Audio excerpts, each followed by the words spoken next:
All right, let's just dive right in. Today, we are breaking down a massive topic, the relationship between law and social change. So if you've got an exam on the horizon, or you just really want to get your head around this whole concept, you have come to the right place. We're going to distill these complex notes into a super clear, 3-point study guide. And to kick things off, let's start with this really powerful idea from former Chief Justice P.N. Bhagavati. I mean, this one sentence just nails the whole issue, right? Law isn't some dusty old rule book sitting on a shelf. It's a living, breathing thing that has to evolve. If it doesn't, it becomes a roadblock, literally choking off society's progress. So, here's our game plan for today. First, we'll cover why law has to evolve in the first place. Then, we're going to tackle the 3 key terms you absolutely need to know: law as an instrument, law as a product, and the big one, the rule of law. And finally, we'll tie it all together to see how this transformation actually works in the real world. Okay, point 1. So why is this even a conversation?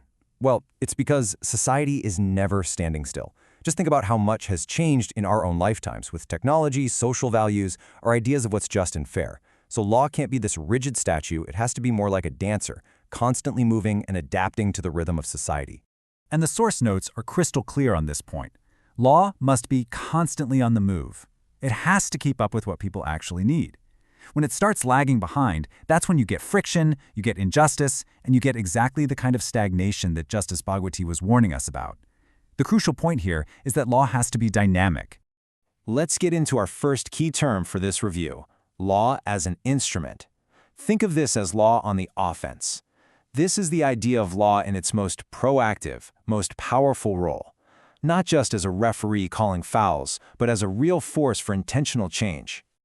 Here's the definition you're going to want to lock in. It's when we use the legal system as a deliberate tool, a hammer if you will, to reshape how people behave and what society accepts as normal.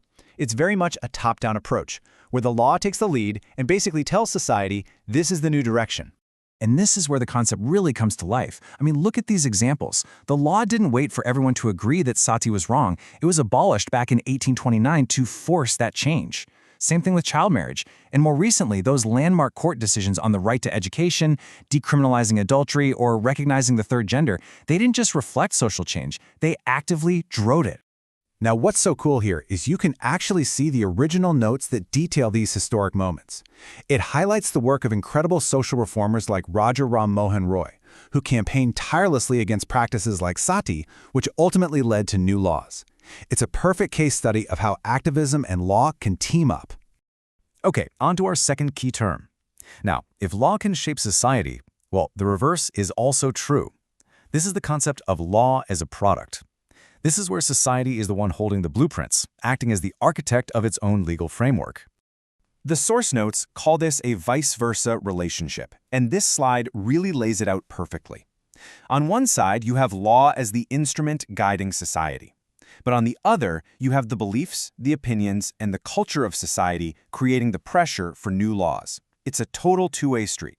And we have some fantastic examples of this in action. I mean, think about the massive public outrage after the Nirbhaya case. That directly led to the Verma Committee and huge changes in criminal law. That's a textbook example of public opinion demanding legal change.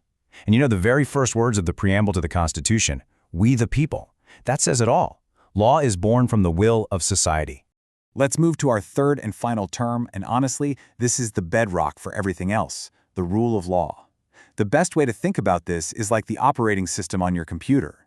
You need that stable OS for any of the other programs, or in this case, social change, to run properly. Without it, you just get chaos. So what does it actually mean? Well, put simply, it means we live in a government of laws, not of people. It means that nobody, not a king, not a president, no one, is above the law.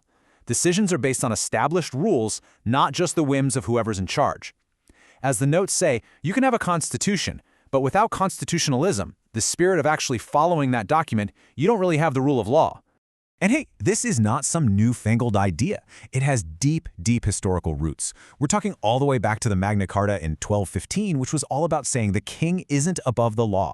It was a core principle for the framers of the U.S. Constitution, and it's the absolute foundation of the Indian Constitution, creating that stable framework we rely on. So we've got our 3 key terms down.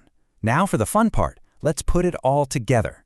This is where we see how these different pieces of the puzzle connect to create real, lasting social transformation. Let's see how the cycle works. It pretty much works like this. Step 1. Society generates the demand. People protest, morals shift, a new need pops up. That's law as a product. Step 2. That demand gets funneled through a predictable system governed by the rule of law, not by force. And finally, Step 3. A new law is passed or a court makes a ruling, and that's law as an instrument, implementing the change. And this right here is the key takeaway. This cycle is what separates orderly, structured evolution from just total chaos. The rule of law is the crucial referee between society's demands coming from the bottom up and legal action coming from the top down. It's this beautiful balance between being responsive and being stable. So, as we wrap things up, I'm going to leave you with this pretty critical question. The cycle we've just talked about is powerful, for sure, but is it fast enough for the 21st century? As society changes at digital speed with brand new challenges like AI and data privacy popping up every day, can the law really keep up? That's the real challenge for our generation to figure out.